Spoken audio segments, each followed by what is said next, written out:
katika ulimwengu wa roho, kwa sababu shida ya kanisa, na ndio maana watu wengi waelewe tunaposema tunafanya vita, ni kwa sababu tunayepambana naye yuko rohoni. Kwa hiyo ndio maana ukienda kimwili utashindwa, lakini ukienda rohoni, anayepambana na wewe yuko rohoni. Kwa hiyo huhitaji nguvu za kimwili, unahitaji nguvu za rohoni. Walio na nguvu rohoni ndio watakaoshinda. Unahitaji nguvu ya rohoni, unahitaji nguvu ya rohoni, unahitaji macho ya kuona, unahitaji mafunuo ya Mungu. Hauwezi kushinda bila nguvu ya rohoni. Angalia anayekutesa, angalia mchawi. Mchawi anakutesa kwa sababu nguvu zake ziko rohoni. Anakutokea kimwili, lakini rohoni usiku anakutesa. Leo nataka kuna watu kwenye Pasaka hii, Yesu anakwenda kupigwa, na Yesu apigwe ndani yako, na Yesu asulubishwe ndani yako, ili makofu na alama za misumari ziwe ndani yako, mamlaka ya Yesu iwe ndani yako. Na ukitamka jambo, mbingu inatamka. Ukiamuru wachawi kufa, nao watakufa. Na kutamkia Yesu apigwe ndani yako, na kutamkia Yesu asulubiwe ndani yako. Kwa masaa Yesu alikuwa anasulubiwa, Yesu asulubiwe ndani yako. Shetani akikutazama, aona alama za misumari, aona alama za pavu, aona alama za damu ya Yesu. Maana walimshinda kwa damu ya mwana kondoo, na utawashinda kwa damu ya mwana kondoo. Yaani kwa mfano Yesu angeruhusu kwamba tupambane kimwili. Yaani mtu akikuchezea tu unamkata shingo. Ukimsikia fulani ni mchawi, unachukua upanga unamfuata, unamwambia njoo hapa, kata. Yaani popote tungekuwa tunawafuata maadui zetu. Yesu akatupa license, akatupa nguvu ya rohoni, ya kwamba hata kama mchawi anayekuloga yuko Marekani, hata kama mchawi anayekuloga yuko huko na huko hapa, hata kama anayekutesa yuko Marekani, hata kama anayekutesa yuko Sumbawanga, Yesu akatupa license, akatukomboa kwa damu ya thamani. Kitabu cha Ufunuo kinasema akatununua, akatufanya wafalme na makuhani, akasema mahali walipo na mimi nipo. Maana Yesu akatupa license ya kwamba naweza nikaomba hapa kimwili, nimesimama hapa, lakini niko Marekani katika ulimwengu wa roho. Kimwili nimesimama hapa, niko kwenye familia, napita kwenye makaburi nikiwa hapa. Kiroho kimwili niko hapa, lakini kiroho niko kwenye anga niliyopo. Walionitesa wote na washughulikia na wakata tu na wafeka tu. Na leo nataka nikutamkie, ukiwa hapa utasafiri, maana kuna license umepewa kupitia msalaba, utawacharanga wote. Na kuna mtu akitoka leo hapa ulikotoka, kuna watu watalia, anakuua na kutamkia kinabii. Yesu ametupa license ya rohoni. Tutashuka kuzimu kwa roho, tutasafiri kwa roho, tutaenda angani kwa roho, tutapanda kama ndege kwa roho, tutaenea kila kona kwa roho. Naona watu ambao ni wengi hapa, lakini ni wengi zaidi, maana wanasafiri mikoa hadi mikoa, na tukapokea license ya kiroho.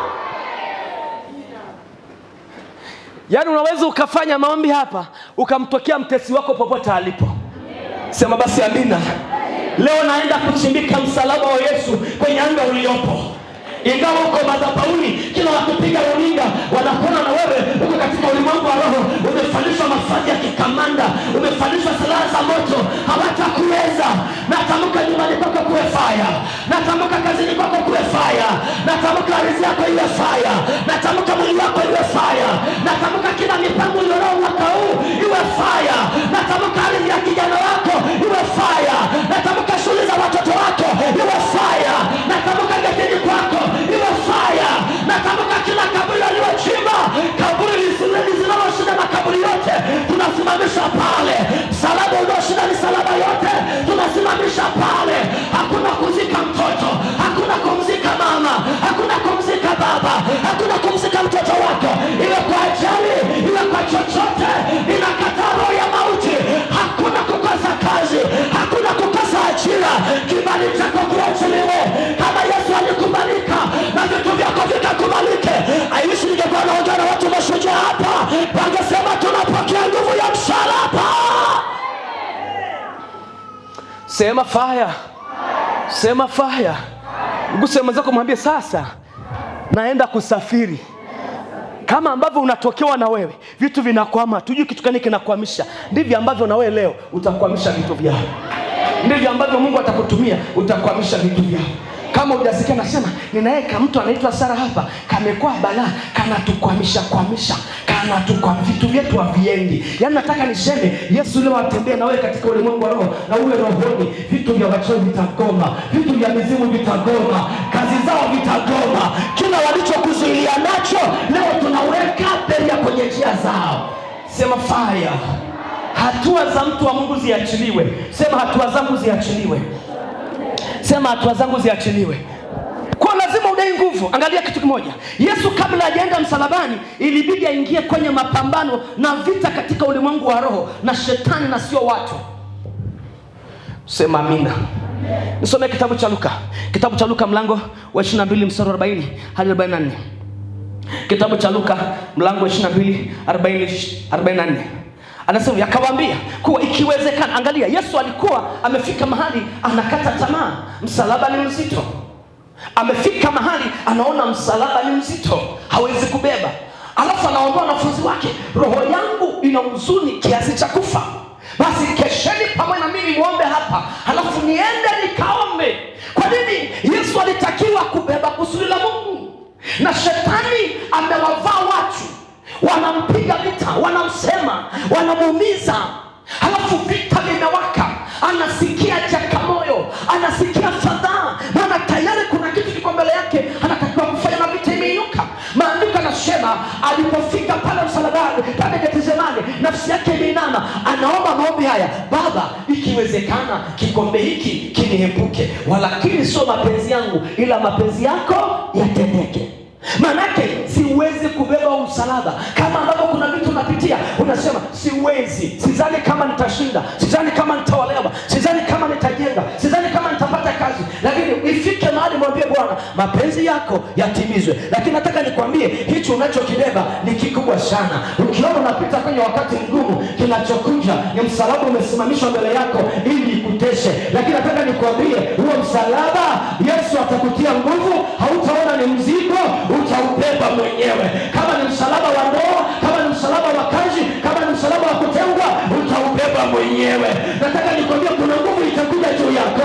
Huo msalaba utaona ni msalaba, utapita katikati ya vita, utapita katikati ya maadui, utapita katikati ya giza nene. Walikotamka umeishia njiani, ndio Yesu anakunyanyua tena. Kuna nguvu inakuja juu yako, kuna nguvu inakuja kukusaidia. Kuna msalaba unakulemea, kuna msalaba unakuwa mzito juu yako, kuna msalaba unaona kwamba sidhani kama naweza kushinda, lakini ndio kusudi la Mungu. Na nimekutuma nikwambie usiombe kuepusha hicho kikombe. Hicho kikombe chako ndicho kitakacholeta baraka. Hiyo kuchelewa kwako kupokea ndio itakaoleta baraka. Haya mateso yako ndio itakaoleta baraka. Hiyo kukataliwa kwako ndio itakaoleta baraka. Hiyo kuachika kwako ndio itakaoleta baraka.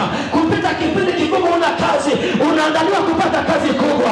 Kupita kipindi kigumu una watoto, unaandaliwa kupata watoto wa baraka. Kupita kipindi kigumu kila mtu anakusomea, unaandaliwa kuwa profesa, unaandaliwa kuwa kiongozi, unaandaliwa kuwa jenerali wa vita. Hautapokea utukufu bila msalaba. Lazima ukinywe kikombe, lazima upite pagumu. Yesu anafika mahali anataka kuwepa msalaba. Maandiko yanasema maana yake ilibidi adai nguvu kutoka ulimwengu wa roho, anaomba nguvu kutoka mbinguni. Kwa nini Yesu atafute nguvu kutoka mbinguni? Alikwamba wanaopambana naye ni wanadamu, ni Mafarisayo na Masadukayo, ndio wanaosema ahukumiwe, anyongwe. Kwa nini Yesu aende kwenye maombi? Kwenye maombi kuna nini? Kwenye kumfanya mtu wa kitu fulani. Kwa mfano, mtu anakutukana, mtu anakupiga, mtu anakuchezea, alafu badala uende kwenye vyombo vya sheria kupambana naye, eti unaenda kwenye maombi. Kwenye maombi kuna kitu gani? Kuna kitu cha kujifunza hapa. Yesu kabla hajaenda msalabani, alipoona msalaba ni mzito, Mafarisayo wameinuka, wakina Yuda wasaliti wameinuka. Nami nina habari njema kwa ajili ya Yuda. Anayekusaliti, anayekusema, anayekuchokonoa, mwambie Yuda, sitakufa, lakini kaburi unaloliangalia atakufa yeye, ataingia yeye. Yuda anayekutafuta, mwambie sitakufa. Wakina Yuda wakae tayari, maana wataingia kwenye mashimo yao wenyewe. Sema basi amina kama unanielewa. Yuda ameinuka, anatafuta kujua Yesu anapatikana wapi, apeleke ripoti akamsaliti Yesu. Mafarisayo wameinuka, kila mtu na sheria yake, na wakatunga na sheria. Kwa nini Yesu asiende kwenye mahakama ya Mafarisayo? Mafarisayo, asiende kwenye mahakama ya Wayahudi au Kaisaria ili kwamba ajitetee kwenye sheria kwamba sina kosa. Kwa nini atafute maombi?